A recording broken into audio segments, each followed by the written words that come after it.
The Xtalks Life Science Podcast is your source for all things pharma, biotech, medtech, healthcare, research, and more.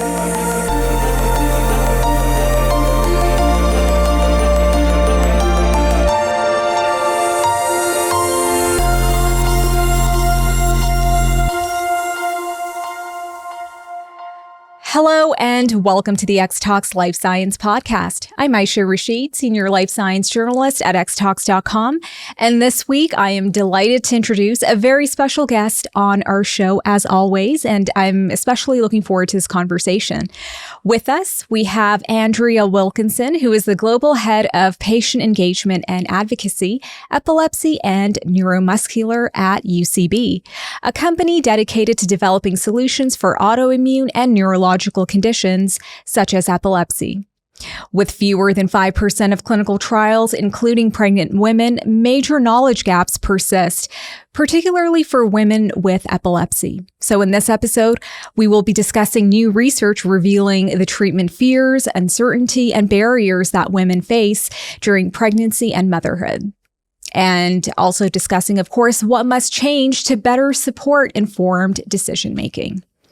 Andrea is a biotech and health tech executive who has led strategic product launches for over 30 breakthrough biopharmaceutical therapies. Focused on improving outcomes for patients, particularly in rare diseases, Andrea has worked with early to late stage launch teams at AstraZeneca, MedImmune, Takeda, and Sanofi Pasteur. She develops platform tools, stakeholder roadmaps, and patient-centered advocacy campaigns to support first-in-class medicines and address access, reimbursement, regulatory, and commercial barriers. Andrea is also an angel investor with Pipeline Angels and serves on the boards of Project Open Hand and the HBA Pacific Region. She holds a BA from Louisiana Tech University. So to learn more about the work that Andrea is helping lead in the space of epilepsy, and again, particularly with a focus on women and pregnancy and motherhood and epilepsy, let's turn to you, Andrea, now. Thank you so much for being on the show with us today. Well, thank you so much for having me. It's an absolute pleasure for us to have you, and we're really looking forward to learning more about the important work that you're helping lead in the field. And I just want to start off by asking you more about that statistic that I mentioned in the beginning, where very striking that fewer than 5% of clinical trials include pregnant women. And so I'd really like for you to shed some more light on that in terms of what does that mean for patient outcomes, of course, and how does that translate into real world uncertainty for women with epilepsy? Thank you so much for raising this incredibly important topic. For women with epilepsy, this challenge is particularly important because pregnancy is a time when seizure control is critical for both the mother and the baby. So women can't go without taking their seizure medications. Fortunately, there are pregnancy registries, both in the United States and North America, as well as around the world. And so while most clinical trials don't have women participating in them, for disease states like epilepsy, there are dedicated opportunities for clinicians to promote women who are during their pregnancy the ability to register with these, the ability to join a clinical study in the registry so that we can learn more. Unfortunately, it still takes a long time, and there aren't enough women today who have registered. And so oftentimes the product is off the patent by the time the information is complete. It is a challenge, but there is a solution. And so one of the opportunities we have with the work that we've done today is to raise awareness over that. Both UCB and the clinicians who were part of the Joint Council, who were experts who also joined us on the council. Yeah, thank you so much for really spotlighting such an important issue in an important space. And definitely, the work that's happening now at UCB under your leadership, of course, is going to be pivotal in changing how we see epilepsy in women and especially pregnant women. And I think it's such an important initiative. So thank you so much once again for sharing that and for the work that you do. And I'd like to learn a bit more about UCB as well. Really interesting in terms of the company's focus on autoimmune diseases, neurological diseases, and really the rare disease space within that as well. And so what would you say are, as we talk about the missions and vision and goals of a company, and so what would those be for UCB? So my focus is particularly on the epilepsy and neuromuscular disease and neurodevelopmental diseases. And so it's really been a long-standing part of our history. Focus first in epilepsy and then learning more over the years, trying to really bring solutions to people who remain uncontrolled with the current medications out there.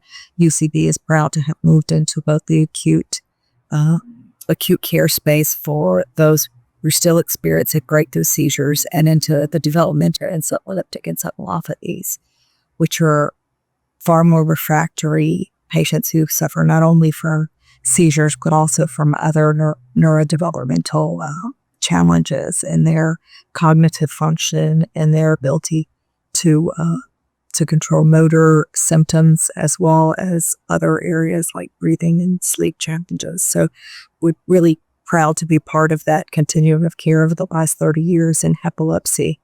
As the company has grown, it's moved into immunology and other autoimmune disease areas where our secondary focus, not secondary as in priority, but our second priority is in the immunology. But my colleagues work on these issues, so I'm better able to speak to the epilepsy, rare epilepsies, and neurodevelopmental disorders, neuromuscular.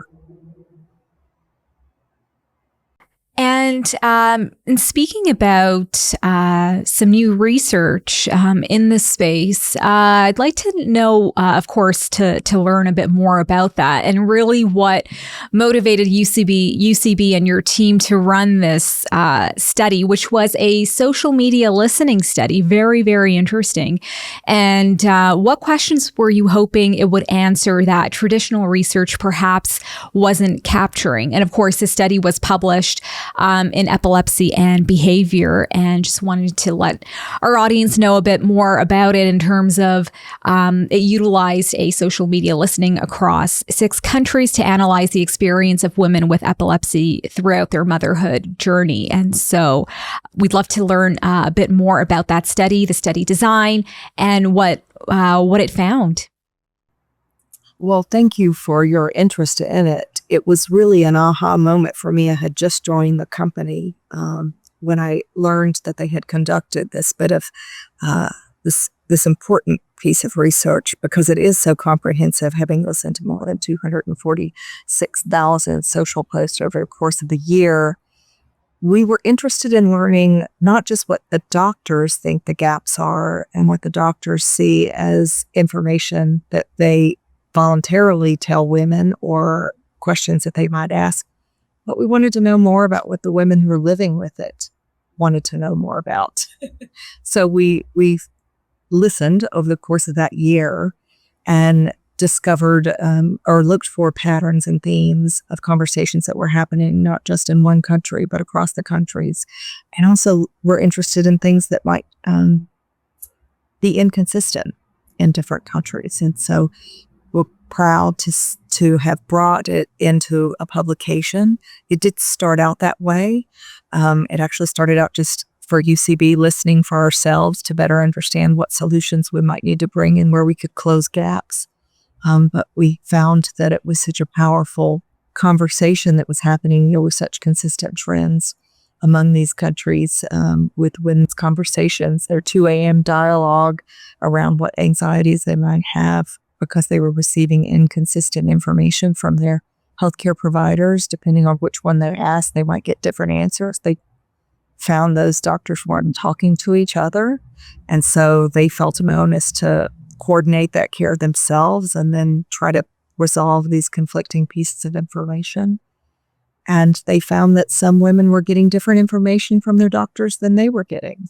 And so these brought up a lot of questions for them, that when we created a joint council of both multidisciplinary healthcare practitioners and women living with epilepsy, they felt like they could bring some quicker solutions that might provide some of these answers and point physicians who aren't always focused on the epilepsy or the pregnancy, bring some of these key points and some key research, point them in the right direction to what's the newest and latest, greatest bit of research out there. So it was a wonderful opportunity to have a study that happened 5 years ago, but then bring real-time solutions, or I should say solutions over time, over the last 5 years as the publication was moving through the process. We were able to bring together some of the world's renowned physicians practicing today who are the subject matter experts, so that they, alongside the women, could think of what might be the most relevant. And that's where the discussion guides came about. Yeah, so insightful, and really, as the term is often used, patient-centric. And I think this is no better example than that, where you have patients centered and not only at the forefront and at the center of the study, but actually leading as well, very patient driven, I would say. So that's very, very powerful. And it really speaks to the patient journey, not just in treatment, but in research as well. So that's very, very powerful. And in terms of the study details, very interesting. How was the study conducted in terms of, was it questionnaire-based, survey-based? And what were some of those details, and what did that look like?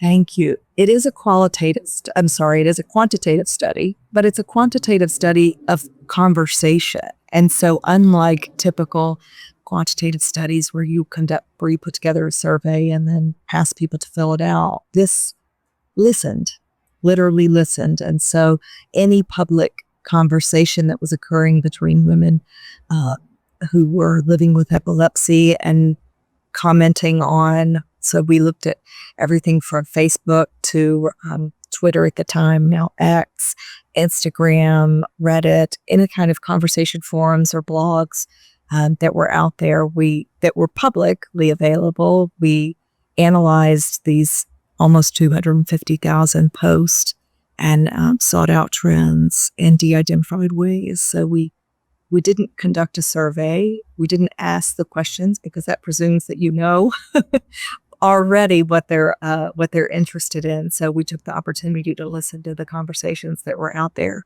in the 6 countries in Europe and the US, and analyze those trends for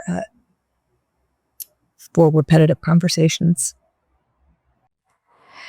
Wow, that's definitely such an organic way to collect information rather than have like a structured survey. And I can just imagine the wealth of information that was captured in that study, and the data just itself. Very, very, very cool, if I may say that, because it definitely speaks to, again, our environment and landscape today with how we connect with each other through things like social media. And so what better way to gauge and to hear what people are saying than to see what's out there. So that's very, very powerful.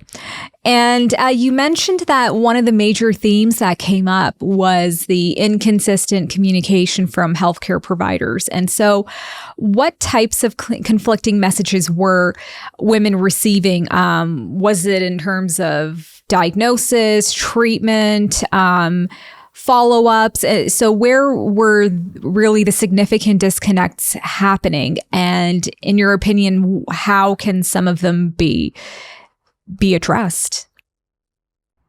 The inconsistencies in some cases were around the latest and greatest data around the anti-seizure medications that patients are on.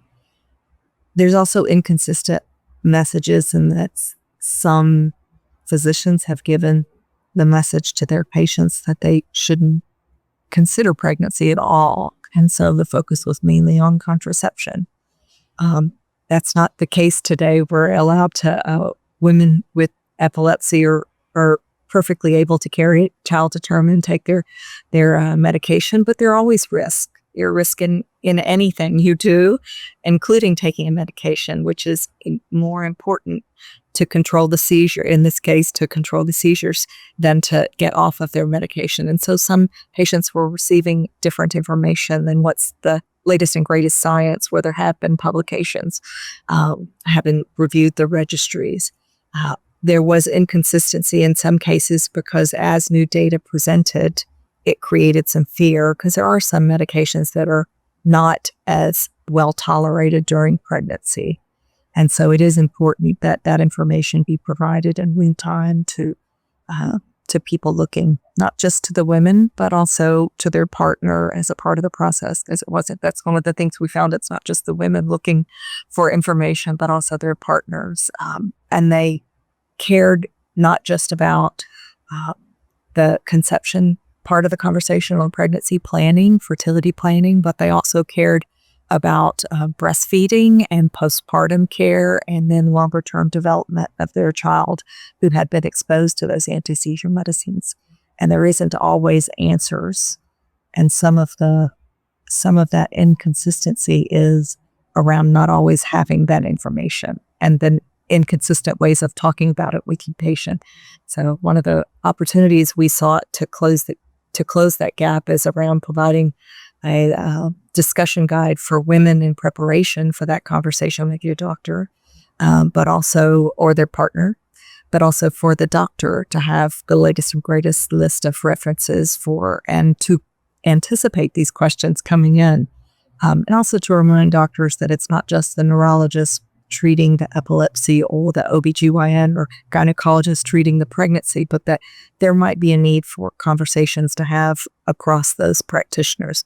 And in some cases with the neuropsychologist, because women are experiencing different things along that continuum when they're pregnant and when they are living with epilepsy, hopefully managed epilepsy, but whether it's managed or not, they might need to have multidisciplinary conversation. So we hope these guides that the Joint Council put together, these world-renowned experts, provide some comfort to the physicians who have inquisitive patients, but also making sure that they can proactively have the right conversation at the right.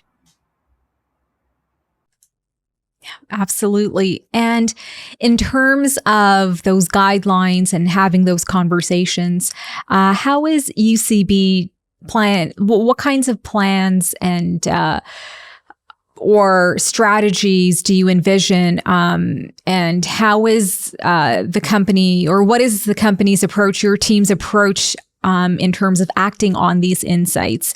Would you be looking at digital tools or other specific types of technologies, tools, or just frameworks and strategies? And so what kinds of things are in the pipeline, if I may ask?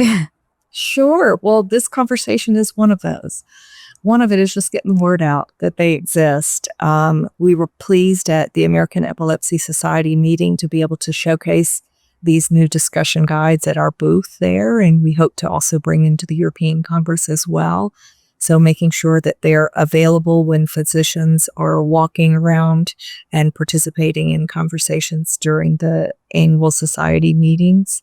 That's one way. Another way is we hope to bring them in other languages eventually, so that not just women who are English speaking, or who can read English as well, but women who have other languages or who are born with a different mother tongue can absorb some of that. And so some of our colleagues in the developed brands where we have older medications that have been around a long time can make sure to extend this well beyond the footprint that we share at the Congress, and these kinds of awareness raising opportunities, or during Women's Health Month. We really hope to make sure that it goes beyond. So we brought them in plain language we brought the publication in plain language. So not just for physicians, but also in the natural language that people speak on a day-to-day basis if they're not a scientific trained professional. And yes, speaking to different languages, different backgrounds, cultures, it's so powerful, and I really commend your team and people, the study design team and all of that to have really considered, women in other countries and to truly make this a global initiative. And so I just want to go back to sort of the findings. Did you see any significant differences or did any kind of patterns differ across countries in terms of the barriers that women were experiencing to safe pregnancy and parenthood? There are some countries who were more vocal around raising awareness around certain medications that are known to cause side effects around child development. And so in those countries, there was a lot bigger push around don't take this medication, consider other medications during your time in pregnancy and or medications and the way they interact with contraception. So that was a difference. There were cultural differences too, which I found to be very interesting. Some countries really lean into breastfeeding, and it's incredibly important. And so the doctors were pushing that conversation in ways that in other countries, breastfeeding wasn't insisted upon. We're still studying the effects of these medications on breastfeeding, and there is new data, but it's not complete. And so it was interesting to see some of it was just purely cultural in the way physicians spoke to people who were exploring the pregnancy journey or motherhood journey. Yeah, it's very interesting indeed. Because, against the backdrop of something like pregnancy and motherhood, those differences really come out in terms of cultural practices and attitudes. So, really, really interesting. And in terms of just kind of shifting to speaking more about the landscape of biopharma and pharma biotech today, how do you see it in terms of addressing women's health, women's conditions, and how have you seen it evolve, and where do you think it's heading? Well, it does feel like in the last 5 years, we're so much farther than we were decades ago. I am pleased to see not only my company, but other companies really diving in to make sure that there's greater representation across sexes, as well as greater representation from multicultural backgrounds. I am personally somebody who was experienced in a small percentage of patients who have a certain side effects from medications. And so I have a true appreciation personally that just because it's well studied doesn't mean all the side effects are going to be identified. And so as we broaden those, as we learn more, especially in pregnancy registries for women living with epilepsy, because they don't have a choice. They really still have to control their epilepsy during pregnancy. And so they need to, this is not an optional, not that anybody takes drugs voluntarily, but there are some medications that you can choose to forego during a pregnancy, and some you can't. And so this is a really important area, epilepsy, to make sure that women contribute to the advancement of science in this area. And this is an opportunity for women who are vocal and who have made their voices heard in the social media settings that we've been able to bring and publish to share globally. Your voice has been heard, and you have another chance to exercise this, which is if you are pregnant taking epilepsy medication, please consider joining one of the national registries. This is something that we can do together to make sure to close that gap. And I'm proud of my company for, even though our products are in some cases off patent, we're continuing to publish that data along the way to make sure that the most robust, the minute it is as robust as it can be, we ensure that that information is published in literature. As in that way, physicians can bring it to in real time to women as soon as we can, but it takes too long. And the only way to shorten that time is for women to play an active role in their health. And if they're pregnant and taking an epilepsy medication, please join the registry. And for physicians out there, to not forget to promote it. The day is busy. The conversations you have, there's not a lot of time, but this is an area where you can spend less time if we have more information, providing that information, making sure it gets into women and their partners' hands to ensure that they're able to make shared decision-making with physicians along the way. Such an important message. I think really things do start with awareness, as you said at the beginning as well, right? To get the message out. And that's the critical starting point. So absolutely. And when looking at the overall sort of climate of biopharma from a collaborations perspective, we've talked a lot about different players, from healthcare providers to the patients themselves at the center of everything. How important are collaborations in biopharma today? And we could be talking about the different stakeholders who we talked about, patients, healthcare providers, advocacy groups, but also collaborations with other pharma biotech companies, with academia, government partnerships as well once a drug or treatment is launched. So what does that whole ecosystem look like today? And how is it evolving? It's really an incredible time. I mean, I have been working in the space a long time, as you've mentioned in the earlier introduction, and this feels like no other time. The power that a person living with disease has today in sharing their voice, in shaping the conversation, in driving policy change, in driving conversations on clinical discussions with their physicians. It's really an incredible time. Information is more accessible than it ever has been before. And even now that artificial intelligence is faster paced at bringing information, anybody can get more information. Now, the challenge is making sure that yours is a peer-reviewed scientific information, but that's the opportunity you have to bring back to your clinician and have that conversation. In drug development, we're working in preclinical with patient communities today, really trying to understand what they think is the most important thing to manage, what benefits they're seeking in better disease control, and to discuss the risks that they're willing to take.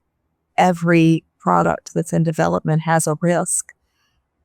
Some are lower and worth the risk than others.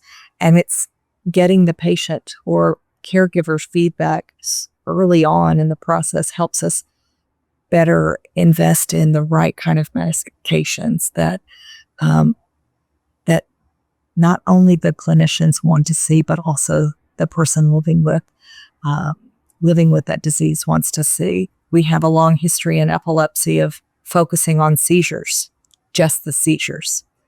And it wasn't because we weren't smart enough to realize that it had other intended consequences, but it was because those consequences weren't always well understood by the regulators and the clinicians in the traditional way to do drug development. And today I see in rare disease, which isn't what we're talking about today, but I see how powerful that patient voice is in saying this particular clinical measurement outcome tool isn't well informed for rare disease.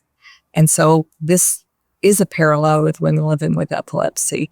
Drug development programs weren't developed to consider that women and their pregnancy. And so that's why the registries were created to close that data gap. And that's why it's powerful that we really make sure that we involve the patient voice in that clinical registry so that women living with the pregnancy and taking their medications as they've been prescribed, they have the opportunity to make a contribution and close that gap. But that person's voice is so powerful today, and it is a thrill to be working with so many highly motivated, and even if they weren't educated the day they were diagnosed, they become a powerful practicing educator. They really have started to be able to train the trainer now. They're training physicians that it's not just about the seizures. It's also about the sleep. It's also about the ability to concentrate. It's also about the ability to feel good about yourself while you're taking your medication. And so now companies like ours consider far beyond just the seizure. While it is a well-known gold standard endpoint, it's not the only endpoint we're looking at today. We're looking at what else matters to the person living with the disease and their family that are there by their side. Yeah, absolutely. It's all about the lived experiences and bringing those into study design, and such an important consideration. And I think that's been left behind for far too long. And as you said, it's so fantastic to finally see those patient voices being included in this whole development journey in clinical research in the way it is. And it's super exciting, especially in rare diseases. And I think, and I would say, again, as someone who's covered rare diseases quite a bit here at Xtalks in the past 5 years, just seeing so many approvals for therapies and seeing so many patient voices at the forefront, patient advocacy groups, it's just been so incredible. And it couldn't be more apt that we're having this conversation just ahead of Rare Disease Day on February the 28th. So really fantastic, really brings home everything together. Yeah. It's an incredible time, and it is, while women living with epilepsy are a much broader patient population than rare disease, it's still an important time to recognize that there's a lot of opportunity that we can to close gaps. And I think whether you're living with a rare disease, or in the case of epilepsy for women who are in their motherhood journey, there's still that data gap that we need to close. And so raising awareness for those data gaps in larger population disease diagnosis is equally as important as the rare disease out there, that whether you're living with a developmental encephalopathy or a rare neuromuscular disease or a neurodevelopmental disorder, these gaps need to be closed, and part of closing gaps is sharing information. Information is power, and it shouldn't be held in a small group of people who've been to school for many years. It's really, now's the time to make sure that we put it out there in plain language, and we have a duty and responsibility to do so. And I'm proud to work at a company who is doing just that and investing in those resources. I'm invested in people that do what I do, that partner with the patient advocacy community on mutually aligned goals to close those gaps. This is one of those gaps.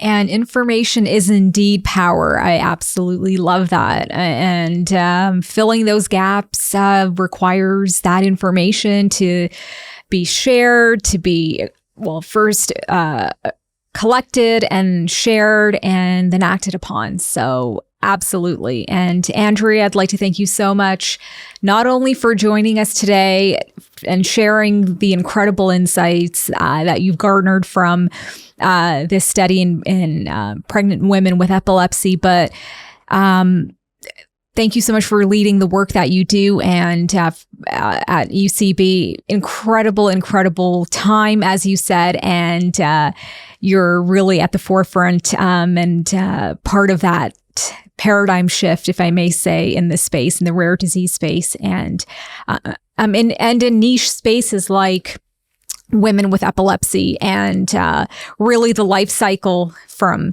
pregnancy to motherhood, and really following women throughout their life with a condition like epilepsy. So once again, thank you so much for all of the work that you do. And we'll definitely keep an eye out on follow-ups at UCB and all of the other amazing work coming out of the company and your team, of course. And thank you once again for being on the show with us and sharing all of those insights as well. Well, thank you, Ayesha. I really appreciate your interest in the subject, and I'm grateful for columns and podcasts like yours that raise awareness for some of these areas that don't often get as much attention. So thank you. Yeah, absolutely. All right, that's the end of this episode of the Xtalks Life Science Podcast. We hope you enjoyed today's show. And once again, as I mentioned, we are in Rare Disease Week. So Rare Disease Day is coming up on the 28th. So please do keep your eye out on socials for all of the activities happening on that day. Make sure to check out patient stories and to share them, because as Andrea said, information is power. All right, we will see you next time, and take care, and bye for now. Visit xtalks.com to join the life science community and unlock exclusive access to editorial content, webinars, networking opportunities, and more. The views and opinions expressed in this podcast are those of the speakers sharing them and should not be taken as professional advice, nor do they necessarily reflect the policies or positions of Honeycomb Worldwide. For more information, email us at podcast@xtalks.com.